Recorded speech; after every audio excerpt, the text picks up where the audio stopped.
I know you are enjoying some good food, but while you do, we want to stay on time, so I want to go ahead and get us started. I want to welcome everyone on this cold Wednesday night. Thank you for bringing yourselves and bringing your delicious food. That was really good. And I would love to hear if there's anybody who managed to not overeat tonight. I would not be in that club. Normally, Jeremy does the welcome and the opening prayer, but as probably all of you know, Jeremy has had COVID. Since last week, he is still testing positive, but he is doing really well and getting better every single day. So I know that we are all so grateful to know that. And the plan is for him to be preaching on Sunday, so one way or another. So why don't we begin by taking a moment of prayer, and then I'll talk real quick about check-in. So let's join together in prayer.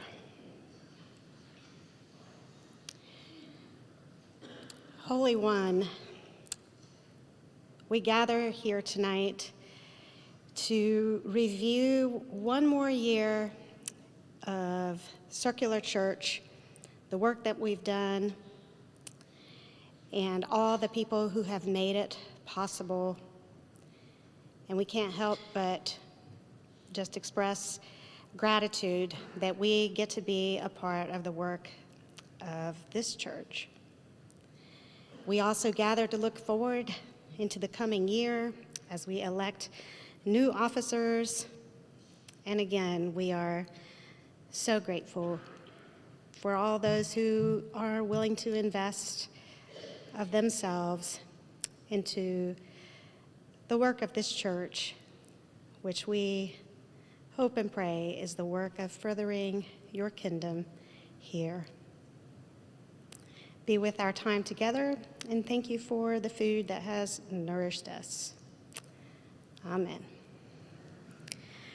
For our, just to know who was here or not, and to also practice our check-in, if you have your church app, if you're not familiar with how to do check-in, you go to your church app, and then you click on More, and then you should see More, the three dots on the bottom right, you should see check-in. And mine says no events available, never mind. Did it work for you, Susan? It worked for you? It might have been, where's Catherine? We're past the 30-minute time. You want to update the time? Maybe let us know at some point. We can tell everyone, check in now. Okay, thanks for being patient with that, and we'll go on with the next person.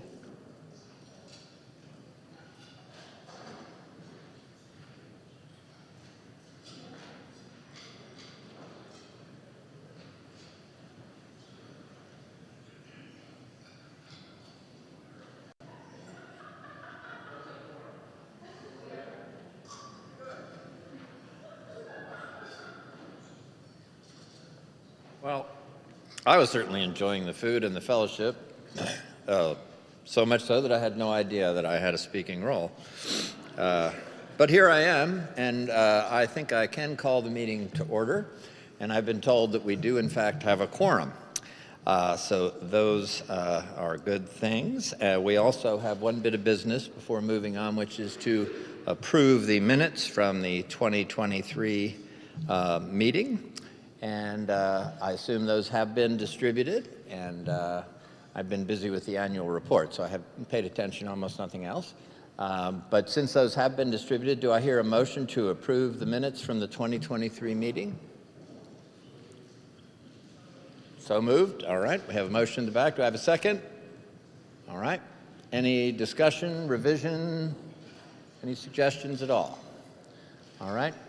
All those in favor of approving the minutes, say aye. Aye. All those opposed? Thank you very much. All right, and now I get the pleasure of introducing our president on video. Good evening, friends. Bo Johnson here. Sorry I couldn't make the annual meeting in person, but I'm out of town all week for work, so I'm sending in a video message. It's been a great year being president. One of the coolest things I've learned is how, no matter what issue arises, we're able to sort of work together as a group and figure it out. This year, one of our big things that popped up was financial issues, and we realized we weren't bringing in enough money in. And so we sort of learned as a church how to deal with that, and in the end we came through and we're successful at the end of the year. We've learned some things about how we'll deal with communication moving forward. So it was a learning process, and we got through it together. Another sort of cool thing to learn as president is just how much is going on. You learn a little bitty bit about a lot of things that are going on in this church, and so you realize how many people it takes to make church a success, how many people we have helping get everything done. So a big thanks to everybody who's working hard. I definitely appreciate it. Thanks to the staff for working hard. And then we always need more help, right? So if you're interested, sometimes we don't do the best job of going out and saying, hey, can you help us?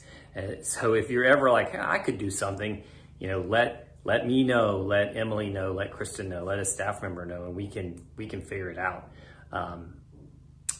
So again, I just want to say thanks to everybody for working with me as president this year. For 2024, I'm moving over to be the chair of the financial mission group. So you will see me in that capacity throughout the year. So looking forward to seeing everybody, looking forward to a great 2024. Thank you. Bye.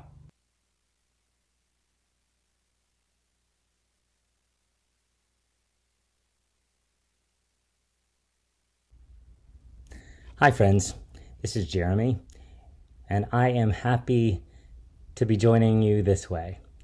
Actually, I'm not happy to do it. I'd rather be with you in person, but as you know, I'm recovering from COVID. I've learned that immunocompromised people have a slightly different set of parameters. We're asked to stay home a little longer because it takes us a little longer to get rid of the virus. That kind of makes sense. But I'm really just feeling a great deal of gratitude for my doctors, for the researchers who developed the drugs that are helping, Paxlovid in particular, and for the love and support of so many of you. So I'm really grateful to be doing so well, and I look forward to seeing you soon. With that in mind, I'm going to present my report this way, just read to you from it, and I can answer any questions when I'm back, if you have them. So what a year we had last year. 2023 was an uncommonly challenging year. At the end of it, I find myself surprised at how well everything turned out, and really looking forward to 2024 together. We weathered a very difficult financial shortfall last year. People's extraordinary generosity, along with some new rental income, seem like they pulled us through. I also experienced some health changes, which many of you saw as I struggled with dizziness and other symptoms in real time. But at the writing of this report, I'm grateful that things have stabilized, and I've learned to live with the changes. The kindness of the circular community really meant the world to our family and helped us get through a tough and kind of scary time. So it was a bumpy year and an anxious one, yet it was also filled with so many signs of life and health, which seemed to build as the year went on. We saw more people returning in the fall and over the holiday, families with children, old friends and new ones. We delighted in our first Tuesday suppers and the simple joy of being together. We returned to a fulsome social justice identity with our Charleston Area Justice Ministry and our school board advocacy, even our reappearance in places like the AFA celebration and the NAACP gala. It felt very much to me like we were coming back to life. Put another way, for the first time in a long time, Circular felt like the church I remember and recognize. We also saw the effects of climate change over and over again last year, from the heat to the flooding, including the December 17th storm that affected our service of special music. Climate change has now become a part of everyday life in the Low Country. How we understand it and respond to it will be a defining characteristic of Circular Church in the near future. I was also able to take my second sabbatical in 2023, and I visited many abolitionist and suffragist sites. I was inspired by those places and their stories. I also spent a lot of time outdoors with family, hiking and birding, and I returned very well rested, physically and mentally. Our guest lecturers last year were particularly strong. In the spring, we welcomed Princeton professor Eddie Glaude for a third time. And in the fall, poet Naomi Shihab Nye led us in a really soulful series. In between, our old friend Amy Butler dropped by with her new book, and truly it was a rich educational year for us. What I'll most remember, however, were our holiday services. The Blue Christmas service for all who are grieving, the Peace Vigil to create space to pray for the peacemakers during this time of war, and all the children in the pageant telling us that old and beautiful story once again. Just before I sat down to write this, I received a letter from someone who attended Blue Christmas. She was not a member of our church, she wrote, but she was grieving, and the space Circular provided was a comfort to her. She cried all through the service, she explained, and she knew that she wasn't alone. To me, the woman's letter illustrates why we do church at all and why it matters so much. This year, after all the ups and downs of 2023, I can't wait to keep building community and working for a more just world together. And it's in that spirit that I share this report and send much love and aloha from our home to the sanctuary. I look forward to seeing you soon, friends.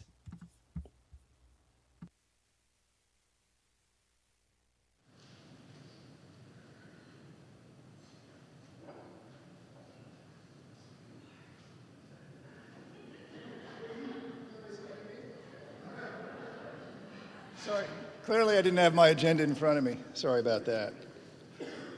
Francis is gonna there we go, all right.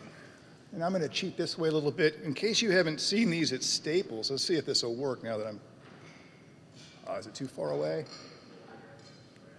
Too far. They didn't tell me it had a limited range. Anyway, oh, thank you, that's perfect. We'll scroll down this, folks. I thought I would just run through the treasurer's report, kind of the meaning of it, what everything. So there you have at the top, total revenues, right? That's the whole pie. That would be pledges, regular giving. Someone's motioning me to, let me see if I can raise this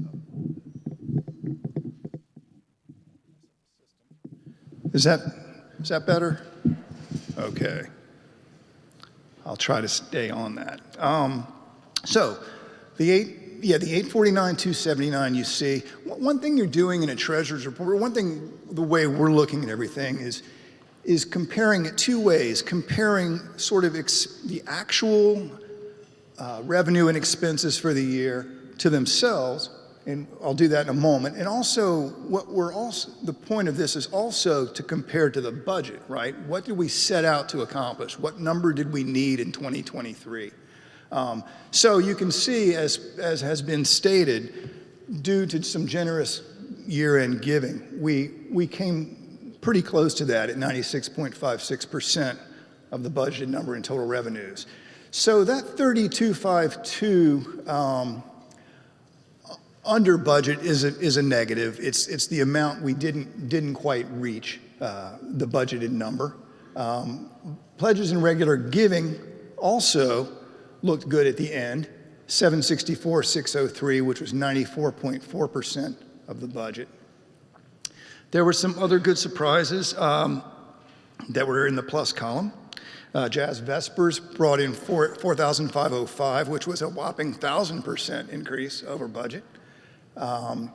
Interest income is negligible, but Bulldog Tours. Also, did I skip by cash? I did. So cash received also, sorry about that, Francis, 9398, 234.96% of budget. You got to remember, some of our numbers were probably low going all the way back to 2020 when we hit that year apart. We've kind of had a couple of years of hardship in the sense that we had deficit budgets going in the last couple of years. If you don't know what that means you're anticipating that your revenue will not meet your expenses. That's the nature of a deficit budget. The good news, and because I'm actually doing the budget section as well, we are looking at a balanced budget this year for the first time in a while, which is great news. Anyway, back to the numbers here. You can see the results. So Bulldog Tours, a lot of people have asked, why is that higher? Does everybody know what Bulldog is? That's the nightly graveyard tours that go through. They pay us. We are the wonderful beneficiary of revenue from our own grounds. That was a little higher because we'd been paying all along the way for nightly lockup that wasn't actually happening. And Bulldog politely thought, whoops, that might be on us. And so they made up that difference. They calculated what they considered that they owed us the difference. So that's how that number went from what would normally have been 36,000, I think, up to 40,000. Thanks, Francis. So getting into expenses, the reason that we ended up with what we'll call an overage is because we did a great job as a church lowering our expenses throughout this year, and it was not easy. My eyes just fell on Charlotte. I don't mean to say that she was the only one, but I'm in the church a lot when Charlotte's there, and I know that she talked about all year long how she could figure out ways to do things a little bit cheaper and put some things off. So we did that to the point where we don't want to go putting off repairs and important things the church needs too long. So we're looking to get back on track with that this year, but everybody really did sort of suck it up, so to speak, and spent less. So thank you from finance to everybody for that. So let's talk a little bit. I like to think of the church's budget in the three big areas, right? And they're listed there: direct programming, facilities, and people costs. So direct programs would be things that we have mission groups for: global and community ministries, worship, youth programming. Everything that we do, right, falls under the direct programming. So that is at, am I reading that number correctly? 82.27% of budget. Facilities costs at $226,855. So that is not only the buildings, but the utilities, right? Anything the basic things we do to keep this church running. And utilities, by the way, are going up all the time. They've been one of our challenges. And then lastly, at people costs at $509,212. So it was a little bit, that 2.88% on top of the 100% there, if you're looking at it that way, would be the amount people costs have gone up this year. But Mike pointed out something interesting, that we were in 2023 at about 61% of our budget went into people costs, which is on the high end for churches. But it's going to go down a little bit. I think, was it 57 or 58% this year, due to the fact, if you're calculating, that number in the numerator and then the denominator is a bigger number yet, right? We have more costs for the year. So that actually brings people costs down a little bit as a percentage. On year-end net income, so that 17,898, that comes from the fact, you don't have to scroll back up, Francis, but that comes from the fact that we took in a little bit more than we spent, right? So we ended on a positive note, which we're kind of looking at as an overage. Right now, we're in the process of committing that money. You understand that over the last couple of years, because we have been in financial difficulty, we've defunded things that we normally would be giving to long-range computer needs, preservation and maintenance needs. all kinds of things that didn't get funding. So we're likely to put most of that money just toward things that we didn't do. And then this last listing, one thing is Bonnie Bailey is here somewhere? Oh, yes. Bonnie, I swore that I wouldn't bring you up here, and I'm not. But do you mind standing up just for a second? Does everybody know Bonnie Bailey? This is our finance manager. And I've waxed on about her all year, but she has certainly made the treasurer's job and the finance mission group chair's jobs easier just by having ready information. It was funny, I called her, I was a little late with some of my reports, shall we say. So I was getting pretty desperate. I called Bonnie, and she just began to rattle off exactly what I needed. I just took notes, went right to the computer and typed it up. I was like, bless you. That's what I needed. So thank you, Bonnie. But anyway, so I brought that up really to say that we did a fiscally responsible thing this year in that we paid along. We knew we were short on money, right? It started in May. So we had most of the year to sort of figure out our finances. But Bonnie and I just kept at it, paying on time in on-time ways. The largest one being the UCC benevolence down at the bottom of $30,000. We paid throughout the year. We paid Cajun throughout the year. So those numbers that might have hit us pretty hard if we delayed those payments, like we've done in years past, were fairly painless to do at the end of the year. So my goal for 2024 is also to keep that timely, so we never get too far behind on that. That little statement at the end reminds me of the ads when they say APR 45% or so. That little no balance to carry forward, no bonuses given in 2023. We'll just blast right on by that. But obviously we'd like to be giving bonuses, and we'd like to be giving COLA, the cost of living adjustments. Hopefully with this balanced budget, we're going to be able to. Francis, if you just want to scroll sort of quickly there. Oh, hang on one second. So the word Emily Grimble appeared in this, which is not true. She's going to be like, I was never on finance. What is they talking about? That is Emily Woody. Should have been. I thought it got out of there. I thought we'd corrected it, but there it is. But that's to be changed. Francis, go ahead on down, I think. Slowly, and you can read this. I'm not going to make you gloss over looking at all these things. Just a second. That was what I talked about with Bulldog. Yeah. Okay, that's great, Francis, right there.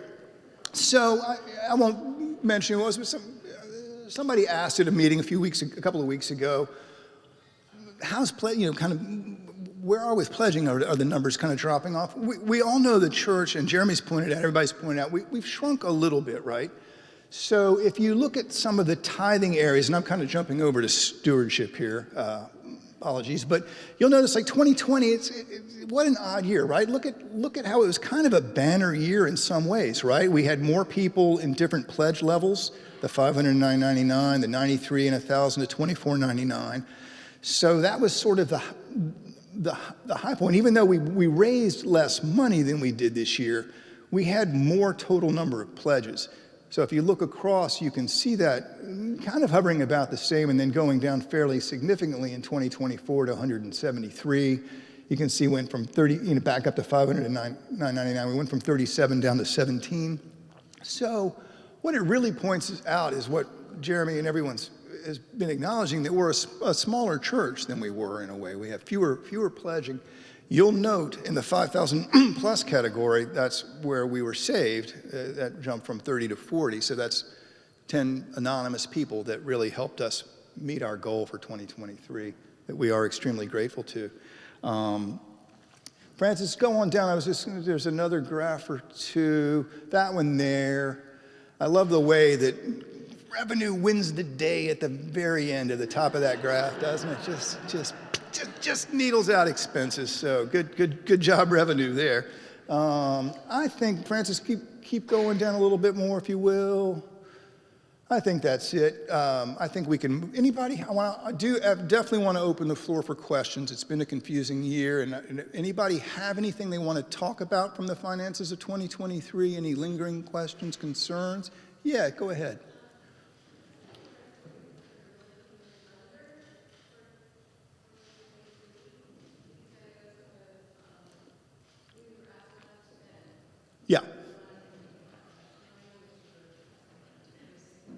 Right.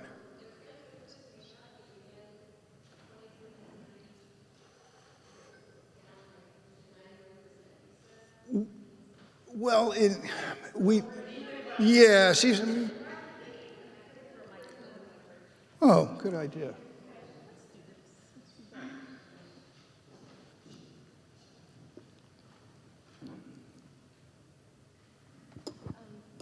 I guess my question is, towards the end of the year, the mission groups were asked not to spend any more money. And my group is part of that, accessibility. And so by not spending the money that we had left, did that help the church at all? It did. Yeah, Okay. Candace is right. We instituted a freeze in October.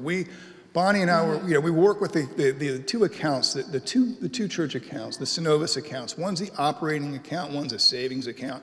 And I won't go into the details of the numbers where they normally hover, but they typically are similar. But savings was down a little bit, and then operating really plummeted in May, right? And then, so there was concern from that. So during the year, Bonnie and I had to take some money from savings, credit over to operating to keep going. And then we hit a point where I went in and she's like, we don't have quite enough money to pay these bills, and I'd never had that experience in terms of my working as the finance manager or the treasurer. So that's when the panic kind of began. And that's when we did. And the church did a great job of drawing in the reins. So yeah, to answer your question, it did help. Now we were able, the months of November and December were quite strong. And that's what we needed, right? That's why we're at that 96% of the expenses. But everything that we didn't do, it doesn't mean it can't be done or that you're going to be penalized this year. In fact, forward looking, as I said, we're looking at a balanced budget this year. But yeah, all those projects that were delayed or not done definitely benefited the church at that time. We were really against the wall, and there was no way. There's some things you have to pay, right? You got your fixed costs. You have to pay your salary. You got to pay the light bill, right? But it was everything else became vulnerable at that point. Anything that could be put off, we kind of did. But hopefully this year, as you can get back to wherever you were going with your group. Yeah. Anybody else have any thoughts? Yeah. Jennifer in the back.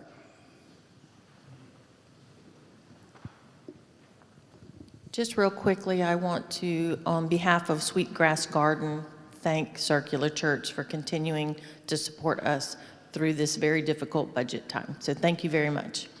Thank you. Thank you.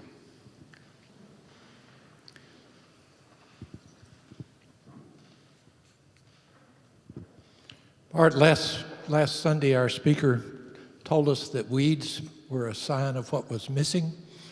Is it a fair deduction that what's missing for us financially are members, and that would be one area in which we could address some of our financial problems going forward if we could, as all members of the congregation, try to work towards finding new members to join us? I think that's true, Ben. I think it's a safe statement to say for any church, right? At the end of the day, Mike's shown one of Mike's brilliant pie charts. Just when you look at pledges and regular giving, I have to always like to be sure to remind people about regular giving. Like, what does that mean? So you pledge, we make our pledges and we state to the church what we're going to pay during the year. Some folks just give, and they give generously, and they just don't do a pledge. And so it's consistent, and we can track that, and we about know what that's going to be. So that combination is the bedrock of what a church is going to have. Now, we're a little bit lucky as a church, not only for the graveyard, which we can make money off of, in this incredible space, right? What I'm learning is what it looks like now with Vienna Lights and what's coming is the acoustics of this room may be one of our most valuable assets besides our people. We're a little bit small as a wedding venue, though we're always looking to increase wedding. And I'm not saying don't go out and try to get wedding revenue. Any rental income we can get will help. But what we're looking at now is the strong likelihood that we'll be able to rent this space more for good money during the year, and that's really what's drawn our balanced budget. But back to your point, absolutely, you can see by the graph where it's ever going up, the green and the red lines. That just means that we're expanding and we're growing, right? And we need staff, we need everything to make that continue to happen, including definitely more people. Yes. I'm still confused. Okay. About the 17,000 plus Yeah. overage from 23. I'm used to seeing financial statements from nonprofits that end zero. So the expenses and the income match. Right. And in circumstances where you have a quote overage, will you actually say what's going to happen to it? It's going to go to savings, it's going to go to reserve, it's going to go to the things we didn't spend for last year. Right. So can you help me with that? Yeah, Mike, we anticipated this question. Bonnie, do you want to comment at all about the first part of that as to where that money is now? It's just residing in the operating account? Wait for the mic to come.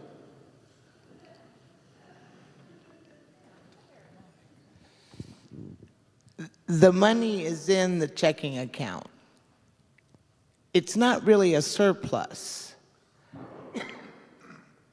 It's what came in to help pay the bills. The money that we put in the surplus is in savings, and that would have been the HVAC reserve, the P&M reserve, the computer reserve. We funded all of those and put that in savings. So there's no net profit, so to speak. It's all money spent or put aside for reserve. As I said, thank you, Bonnie. That is the answer because, as I said, we've defunded things for so long, that money is already committed. It was a good question. Anybody else? Oh.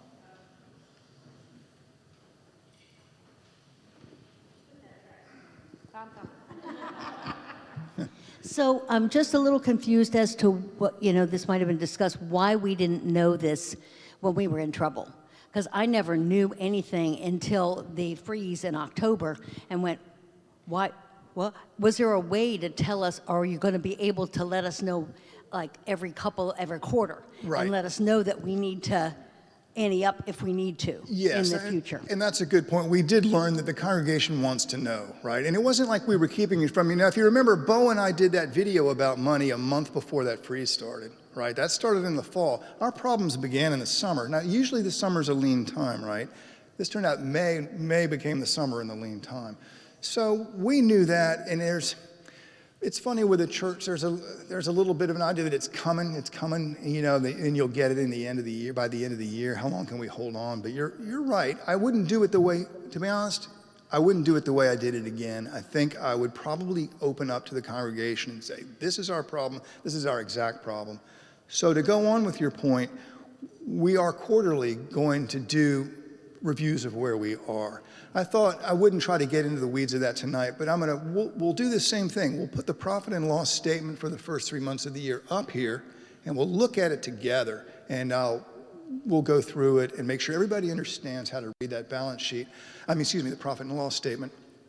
I will say this,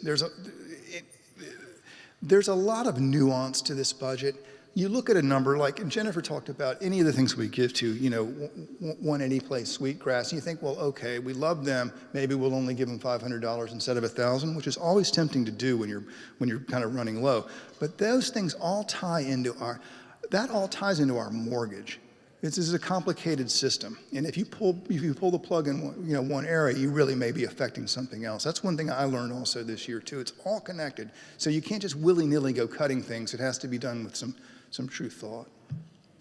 You're welcome. Yes. Would you talk a little bit about rental income? Yes. We have a couple of several streams of that coming in. We were slightly ahead for 2023. I think we budgeted 30, we got 31,000, something like that, a few percentage points ahead on that, which comes from the different things that are happening here during the year, from Spoleto to Sounds of Charleston, all the ongoing things that happen in this church that we derive some money from.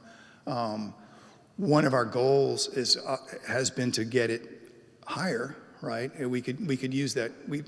Because we pointed out, we're a smaller church now. We've got people making tithing fully and doing a great job supporting us, but we need that extra money. So when we're looking at the rental income for this coming year, again, we're looking at Vienna Lights, which is Mike is attending. I know he's talked about it in the meeting where they can rent this room frequently throughout the year.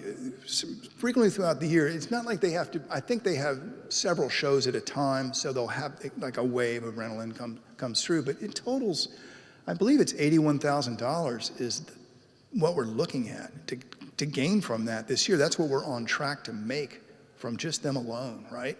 So our total income beyond pledges and regular giving is $139,000, I think, is what's on here. Yeah. The total revenue excluding pledges and regular giving needed for 2024, $139,800, $81,000 of which is coming from one source. So, as I mentioned, the graveyard is also a rental income. We keep that separate because it's such a steady thing that it's easy to keep that separate from the rest of rental income. But those are the different streams that we're talking about. Yeah.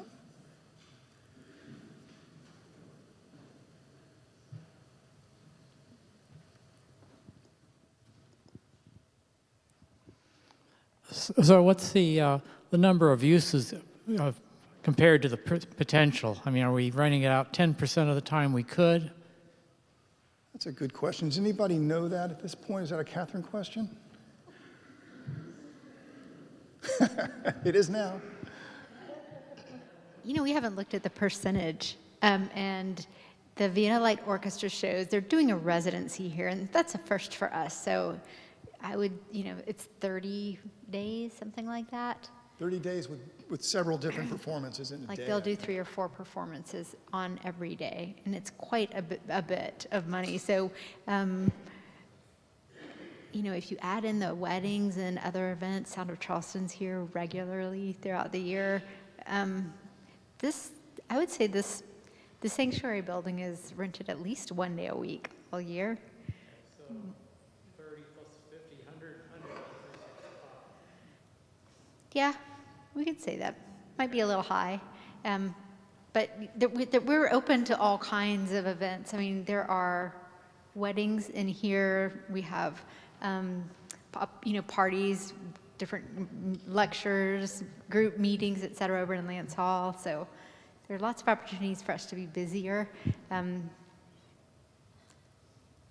it takes staff people or volunteers to kind of help get those things set up and cleaned up. So the busier we are, the more people we need, or the more people hours.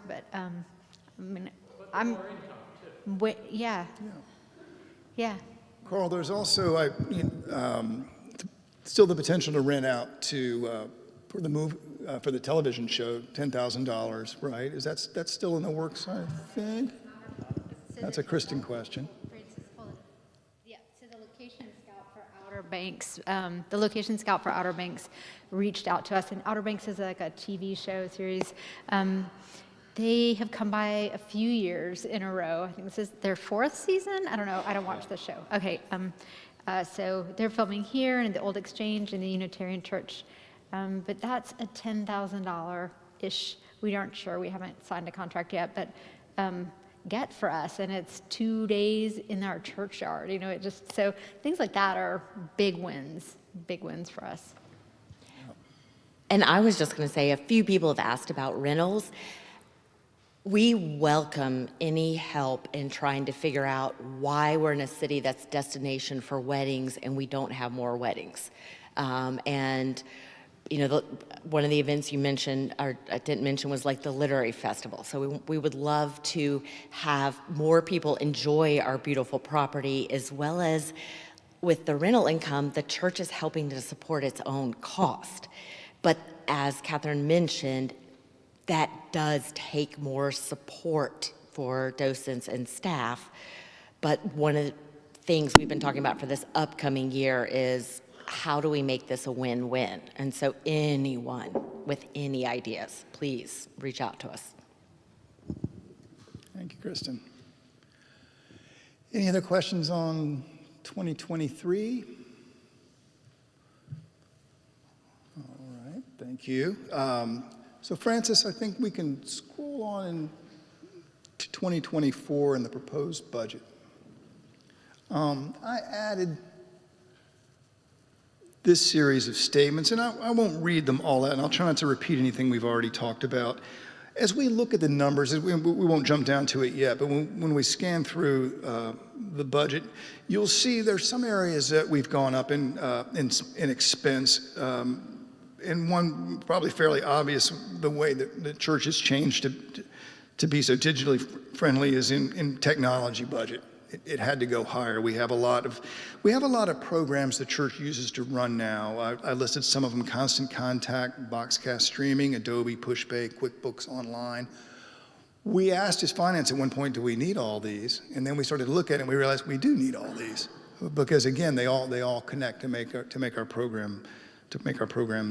current programming work better. Let's see here. So we can start to scroll down. Francis, if you want to just go on down to the budget itself. So there we are, proposed budget for the top. So there, 4001, that's, again, pledges and regular giving. That's the number we're looking to reach, 752,667. And again, we might as well we'll just peer down the various incomes. So you saw we did a little bit better with Jazz Vespers last year, so hopefully we'll do that again. Cash received began to pick back up, and so that's at that 9,500. And then rental income at 91,000. Again, I think that's probably the 10,000 on the Outer Banks and then 81,000 for Vienna Lights, Orchestra Lights. So total revenue, 892,467 is basically what we're hoping to get. That gross profit really is, it's one of those functions of the template we use. We don't really think about the church making profit. That's just a repeated line, really. Francis, yeah, scroll on down. So these other numbers come from the church itself, from our committees. They're tasked with deciding what do they need to spend for the year to get their programmings done. So these numbers are all in. Many of them cut back because we spent a long time this fall on the budget, and most of the time we didn't think we were going to have enough money to do what we wanted to do. So these are lean numbers, but they're important. I think it's important that they stay at these levels. Again, we are operating, and it's important to remember we're operating under a balanced scenario, but also one that is fairly hopeful that all this rental income does come to be, right? If it does not, if it fails to somehow happen, we will have to defund some things. That'll be the typical things we defund: long-term preservation and maintenance, computer reserves, various reserves that unfortunately will probably be defunded first. Brent, keep scrolling on down. If anybody sees something they're confused or questioned as to what it is, please don't hesitate to ask. And there's our community ministries with our numbers in place there. You can keep going. So pause there just for a second, friends. I know it's been important. We have not, see line 5008, LGBTQ, that's the Pride Parade. We learned also this year that it's important that we fund that and not just ask for a handout for that. Just the mission of this church puts a priority to that, and so we wanted to be sure to fund that properly this year, and that's that. Also, the softball team has a little bit of money. I'm not sure they had any money last year, so good job, softball team. Some things where you still see zeros, will be, well, there may be nothing planned. Sometimes a zero is just a zero. It's not a reduced amount. Otherwise, yeah, there's the office at 5108. That's that number I'm talking about there. That's office technology and software. That's higher than it has been in years past. And there's our long-term computer reserve funded, which would have, that's the kind of thing that would have had a zero until recently, where we were able to put those back in. UCC benevolences, all that fairly straightforward into worship. And again, these are all still, see, there's that there's that final total for direct programming costs. That number sums everything above it that had to do with direct programming. So that's that total there.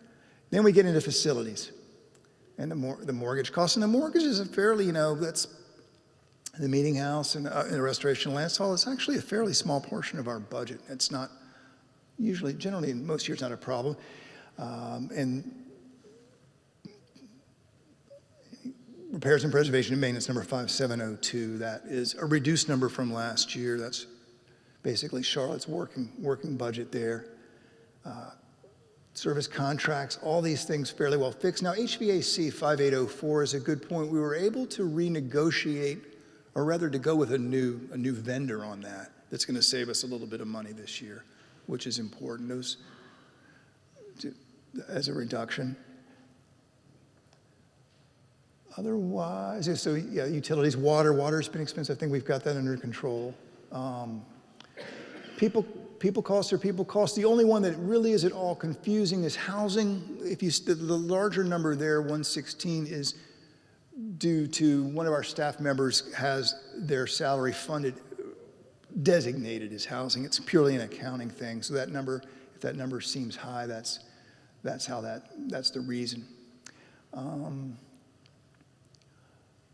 So there's the total 892, 467 is our goal, which seems attainable at this point in time. Anybody have any questions about 2024's budget? Go ahead, Candace. Here comes the mic.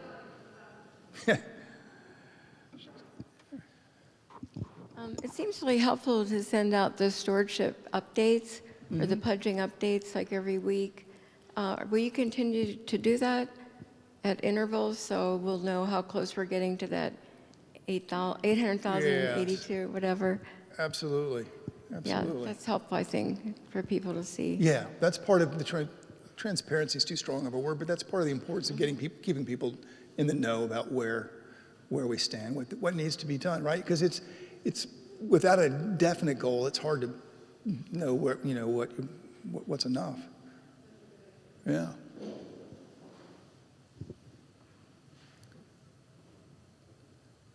Having not done this role, do we take a vote to? Yeah. Do we? It seems like one of those occasions where you would. Do we need a motion made to approve this budget for 2024? Thank you, Phil. Let's have a second in the back. Thanks. Kayanne or Jennifer? All right. Well, thank you, everybody.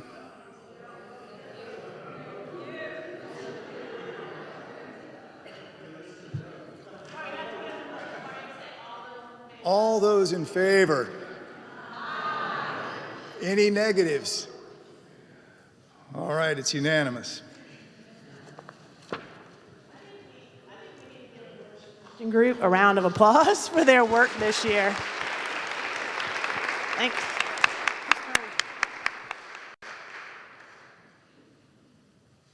All right, Susan.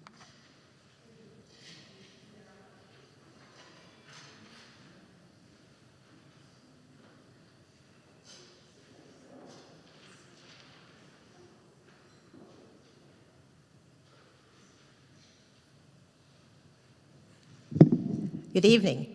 It's my pleasure to give the report from the Circular Congregational Church Endowment. For those of you who still don't know what the endowment is, the endowment is a separate legal institution that exists to support the ministry and the building and grounds of this church. But it has its own ID number, it has its own board, but its board is intricately connected with the church in that all of the members of the board need to be active members of the church, and anytime new members are put on the board, they have to be approved by the annual meeting. So it's really a group that does have its own legal obligations, but its goal is to support the ministry and work of this church. And it began years and years and years ago really as the pension system for the church, back before the church was part of a congregation that had those sorts of resources available. So the church invested money to make sure that the ministers and the ministers' families could be supported in their old age or in their widowhood or orphanage, whatever the situation was. As time went on, that no longer became a requirement because the church was part of a system to provide for the retirement of our ministers and other staff. And so then the endowment became a straightforward endowment that had more general goals than to just support the families of the ministers and the families of the ministers. And so we've been investing money, using the income, and using the principle to grow in order to be essentially a safety net for the work and the buildings of this church. And right now, at the end of this year, we had $1,381 plus some change. And that value of the endowment had gone up roughly $160,000 from the year before. We also had, along with the growth, part of that growth was income. And this year, because of the way that the accounts that we invested in, our income was roughly $30,000, which was actually less income, even though we've got more money. That just happens sometimes in terms of whether it's income or capital gains.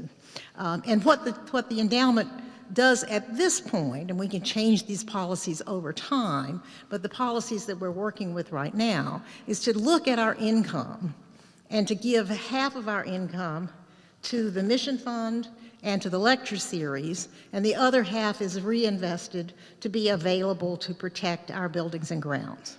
And so we look at the income to make sure that we're not dipping too far into principal for anything.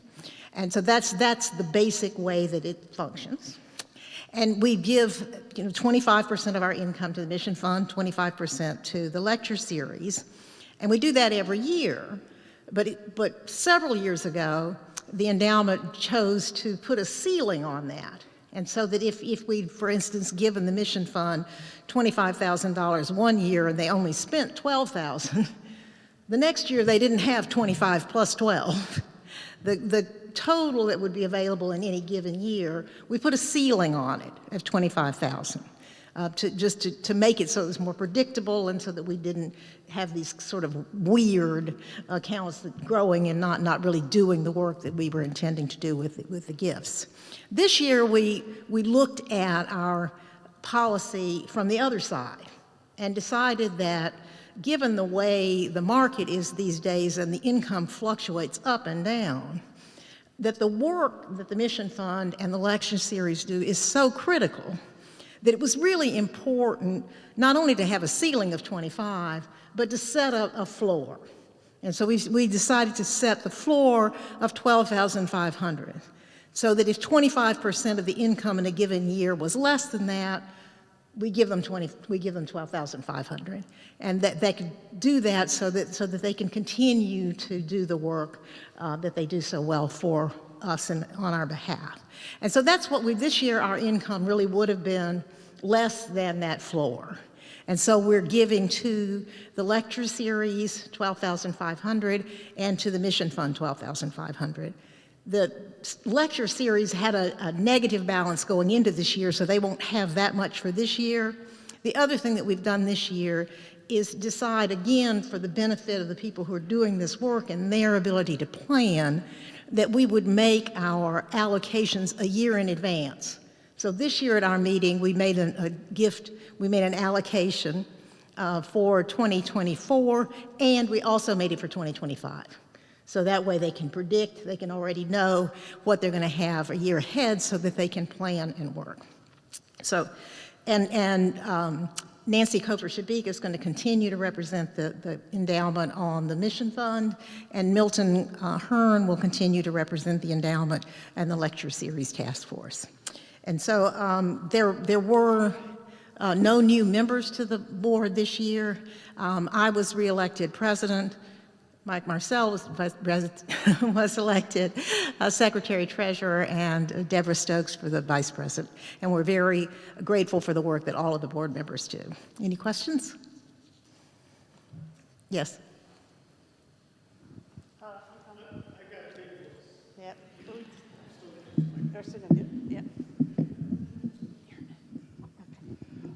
So I understand you said that the endowment is in case of emergencies for the church, right? It does its annual things with the mission giving and other factors, but it's also there as sort of an emergency fund for the church. And I wonder if you wouldn't talk a little bit about when does one of those what constitutes an emergency? How does, say, insurance covering loss for the church interact with these funds? And even maybe a little bit about capital campaign and is there an overlap there? So I'm just curious about that. And, the truth is this is something that we make up as we go along. So it's easier for me to give you an example. There was some years ago when it just happened when we invited a bunch of insurance people to come hang around here. It became obvious to somebody that our stained glass was in a terribly fragile situation and that needed to be replaced like yesterday. And there really wasn't, there wasn't the money to do that. In that situation, the endowment actually paid the initial bill to fix those windows. The church then actually did a sort of a mini capital campaign for those windows and paid the endowment back. That was the way that one worked. I can imagine a situation where something would come up, the church would come to the endowment, and there'd be a situation where the church had no reasonable expectation of being able to pay it back. So sometimes the endowment will loan and get back. Other times it could be simply paid out. And for example, when we turned on a dime and all of a sudden became an on-TV church, we didn't have any of that equipment. The equipment ended up in that situation was actually paid for by the endowment because it was critical to the continuation of our work and our being able to function in a pandemic.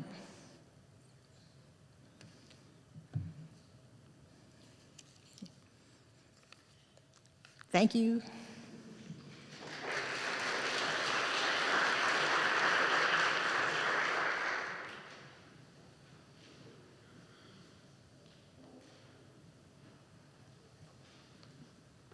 Hey, I'm Charlotte Hope, and I'm going to give the Sexton Facility Manager Preservation and Maintenance report.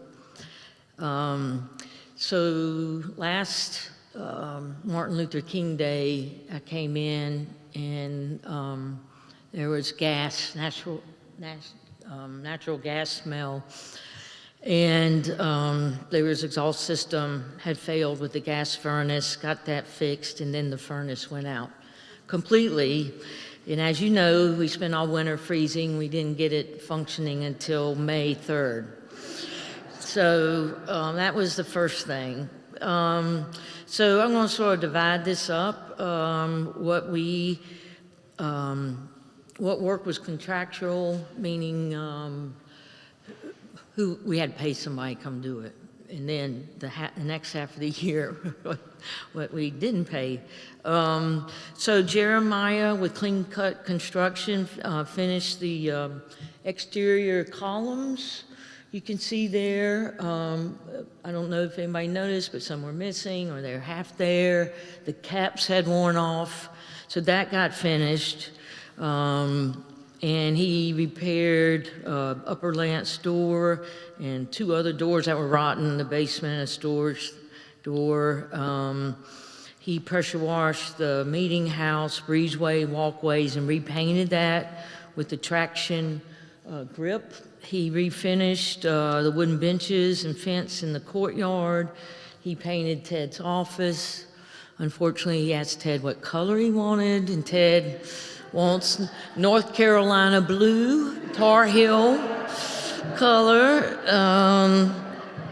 We had the all 3 buildings, the ductwork cleaned, and found 2 hives of termites. One was right over my desk, just eating the wood around the window, and another was back in way up, way up at the tippy top of the church, but we actually identified the actual hives and could actually treat them directly.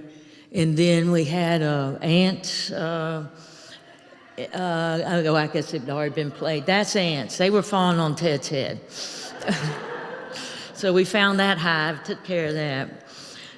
We've had the irrigation system repaired and all the zones identified so we could schedule the watering and it wasn't leaking anymore.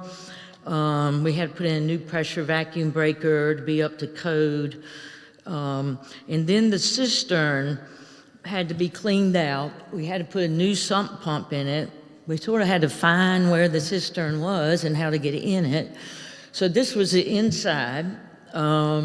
This is the poor fella hired, and with the shop vac and me, we pulled out 45-gallon buckets of sludge and reinstated the irrigation system for the green roof, so that you can see it's actually working.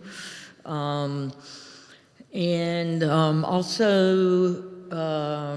the cleaning was taken over by S&M.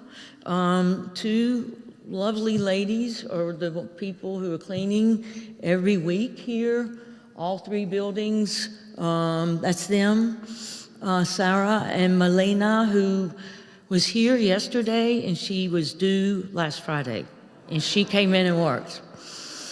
But anyway, they're the ones who've been doing just the regular vacuuming, sweeping, mopping, bathrooms, all the things y'all appreciate very much. We replaced, Sonatrol, somebody replaced we had two faulty analog lines, old ones that would short out when it rained. And we replaced the one that controls our fire alarm. And the one that replaced the emergency call in the elevator. So our elevator actually passed inspection this December. We actually got heat back in the youth room for the first time. And let's see, and the courtyard was completely redone. With proper drainage and shade-tolerant plants.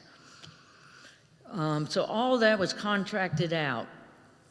So in-house, as a sexton, I negotiated 2 new contracts with different companies in order to get better service for the church.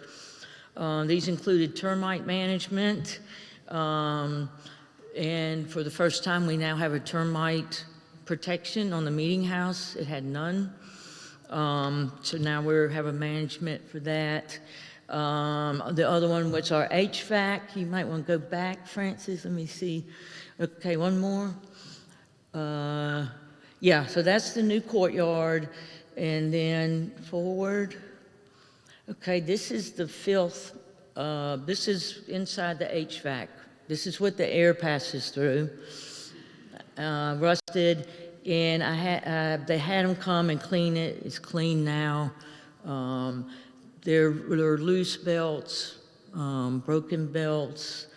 It was a mess. Our new person came today. I promise we're working on the thermostat in here. And he opened the new furnace and saw that it wasn't even lined up right. It wasn't placed in right, so the belts weren't. And I don't know if y'all know, but there's a terrible screeching when it starts up.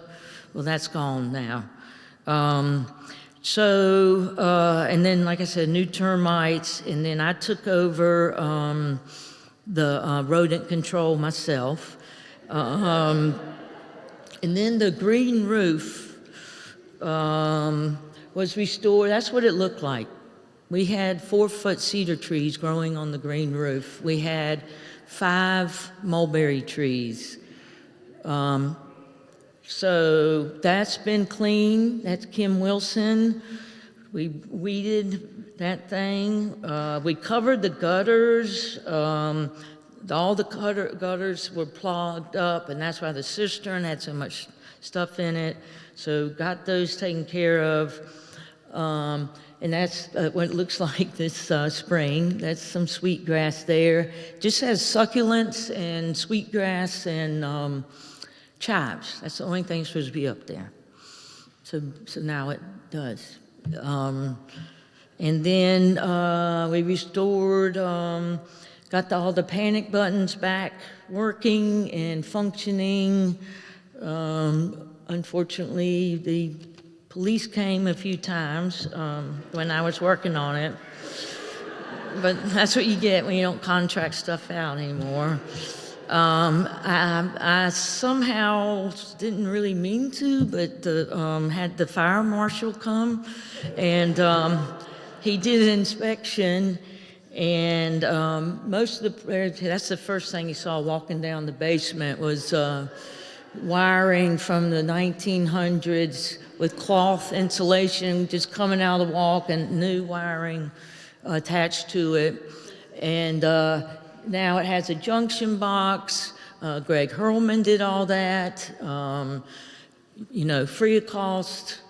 We did get all the junction boxes covered. We now have the fire ladder is supposed to be identified and where to get it from the youth room. And let's see, and we're supposed to label things like that, so when the firemen come, they know where their electrical boxes are. So, and then I checked every, the lights and emergency lights and stuff like that. 2 dehumidifiers that were installed in the nursery and the sharp room. And we keep up with ADA compliance. Somebody pointed out that some of the stairs were painted wrong. Thank you, Susan. That indicated there were more steps and there weren't more steps. And anyway, it's got that done. All fire extinguishers, elevator, emergency lighting, all checked. Cleaned all the exhaust fans. And I did all the toilet and sink repairs. So if there's a problem, sorry. Did the best I can.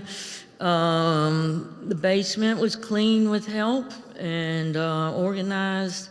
2 new backup batteries were replaced for our sump pump when it floods and we lose power. Then we have backup batteries that pumps the water out of the basement. And then pews have been moved and they regularly have to be repaired. Carl told me to do that, to winch them together. But anyway, we're keeping them together. And I've been trying to write these things up so that it's written somewhere, like where are the panic buttons, what do we do in case of a tropical storm coming, SOPs. Also, staff assisted with setup and cleanup for at least 20 outside events that we had here, rental events and numerous church events, oiling all the wood and the organ and cleaning out underneath and behind the organ. I think there's a picture of replacing light bulb, up on the table. We only have 6-foot step ladders here. If anybody has extension ladder they're not using anymore, be greatly appreciated. And just keeping all the closets clear, all accesses open, keeping supplies inventoried, ordered, hazardous materials and items taken to special disposal. And I just want to thank assistance with contracts and decisions from finance and preservation and maintenance. And Tim West, Greg, James Ward, Kim Wilson, John Cooper, Stephen Koshbika, Carl Bloom, the staff, and then of course all the volunteers that come on our 2 work days to help with the different things. And I think I'm supposed to say what we're going to do this year. Real quick, we need to replace the wooden thresholds, and there's some rot around the framing of the doors. And we'll redo weather stripping, also weather stripping up in the meeting house, the wind guard room. You can't close or open that door very well. And then we're going to add ionization and UVC lights to help purify the air in the sanctuary. Paint and scrape the railings of Lance Hall. They didn't get done. These out here did. The wrought iron fence along the Synovius bank lot is falling down. So hopefully get to that. Definitely going to level some bricks out and repair several HVAC problems. And if money allows, maybe repair some of the broken gravestones.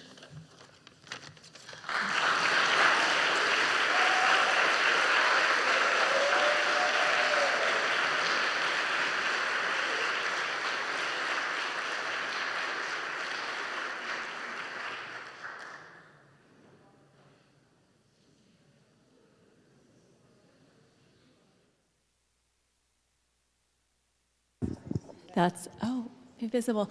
I'm not on the agenda, so I want to make this brief, but it's too important not to recognize, especially all of what we just heard from Charlotte, our staff. They go every day beyond the confines of their job descriptions. They go beyond what anybody asks them to do.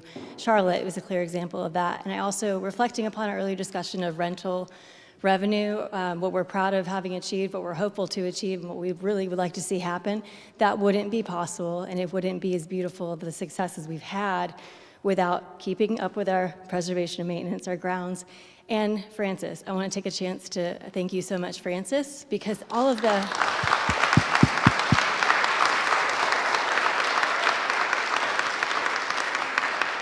Whether it's following an agenda for a congregational meeting or ensuring the success of events that happen here that most of us aren't even aware of. We hear about Francis, how Francis saves the day after the fact. So we're really appreciative of our staff who go above and beyond, behind the scenes, in funny places, stinky places, and taking care of all the things that we just take for granted. So thank you all the staff who are here throughout the room and those who are here in spirit.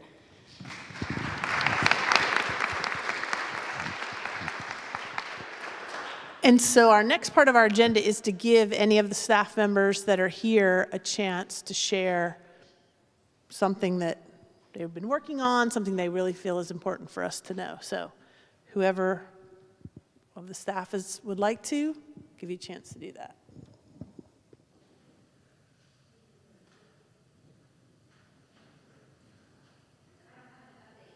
I don't have an update, but I do have news that the check-in is now working. So we had to, it's good for 30 minutes after the start of an event, and this started at 6. So when we were doing the welcome at 6:30, it had already timed out. But if you'll open your church app and hit more, or the 3 buttons on the bottom right, you'll see check-in. If you tap that, it'll ask who you want to check in. So if you have like all of your family members, you can check other people in. This is really beneficial for the time when we will have children's check-in and things like that. So you could check in your children. But for now, just tap your name. And the only event that's available for check-in is the annual meeting potluck. Thank you.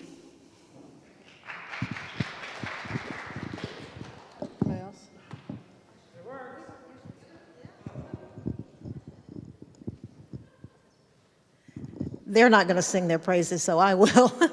I just want to remind people that last Easter, Jeremy was sick. These people carried on Easter. You would never know we were missing our senior pastor. Then we had a sabbatical. The senior pastor was gone all summer. Did we miss a beat? No, we didn't, because these people pitched in, carried on, did whatever needed to be done, and we're so, so lucky to be a church that can bounce like that. And I'm so proud of you, and thank you so very much.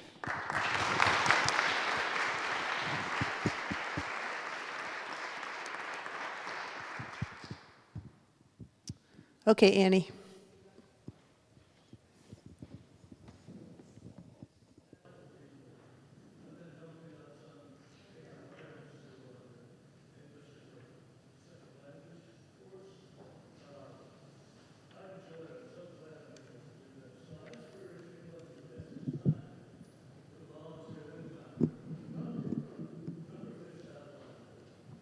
Thanks, Tim. We've come to the part now where we're going to say some thank yous to some folks who have volunteered this past year to serve as part of the church's leadership. And so if you're here, if you'll stand when I call your name, we really do owe you a debt of gratitude for navigating the church leadership during, as we've already heard, a tough financial time, and really a time of where we're trying to become more present with one another. And so we really want to thank you all for the work that you've done there. So she has served as the head of our deacons. And so Sharon Langdale is rotating off of the deacons, and so is Hal Truesdale.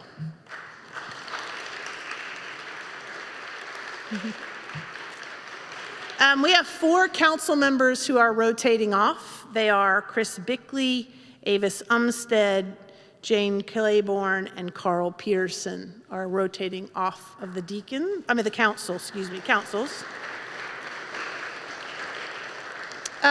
He has done a heroic job. Bruce Tyndall is not going to be chairing the finance mission group this year. He's going to stay on, but we want to thank Bruce for his work leading that group. Our accessibility chair, Candace Sugars, thank you for all your work with that for several years with that group. Our worship mission chair, Linda Maya Perez Williams, is going to be rotating off that. She has served in that capacity for several years. Bridget Benson, thank you for chairing our personnel committee. We appreciate that. And Nancy Kofer-Shabika is going to rotate off being the chair of the mission fund. So thank you to all of you for that work. Normally at this point, we'd recognize our past president, Kristen Wise. However, Kristen is going to do another year in that role because, as you heard Bo say in his video, Bo is not going to serve as the past president. He is going to move over and he's going to chair the finance mission group moving forward. So Kristen's going to stay and, if approved, going to take that role. Okay, so that brings us to the last thing that we need to vote on, and that is our slate of new leaders coming in. So this time when I call your name, if you'll stay standing till we read them all so everybody can see, and so that we will take an official vote on this slate. So as having served as the vice president, next year I will be serving as the president of the congregation. Jared Hove will be serving as the vice president. Kristen Wise as the past president. And then we have 3 gentlemen who have agreed to stay on and do another year with us. Phil Jost as the clerk, Bart Mullen as the treasurer, and Chris Hayes as the financial secretary. The new council class, we actually have 2 classes coming in. One class will serve 2 years because they are filling vacancies from folks who have left. So filling the 2-year vacancies will be Bill Carson and Debbie Nelson. They'll serve 2-year terms. And then the 3-year term for the new council class will be Jeremy Gilbert, Thomas Lewis, James Lockridge, and Angela Wick. And then our deacon class of 2027, which is a 3-year term, will be Bob Warren and Jennifer Wicker. So this is the nomination slate for the leadership for this coming year. Any questions? Anyone that would like to nominate themselves instead? Yeah, that's always a good chuckle when we say that. We need a motion from the floor to accept this slate. Thank you, Barbara. And a second? Thank you. And all those in favor, if you'll raise your hand. Thank you. And any opposed? Thank you. We look forward to taking on this leadership time.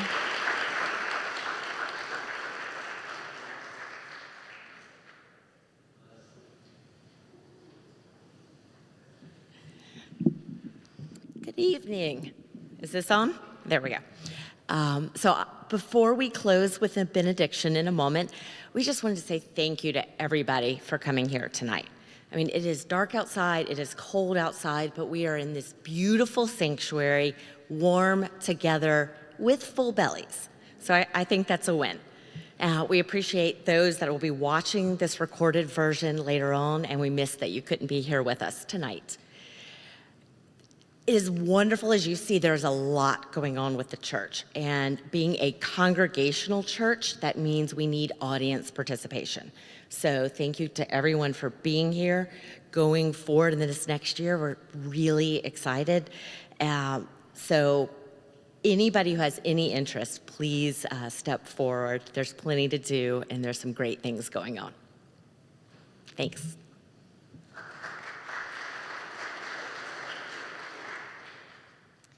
As we close out our time together, I invite everyone to stand up. And I invite you to take a moment to look to the people near you and tell them you are loved.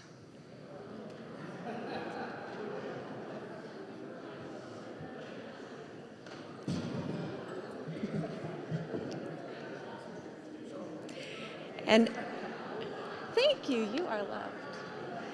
I know that this year has brought many ups and downs, but as always, love wins.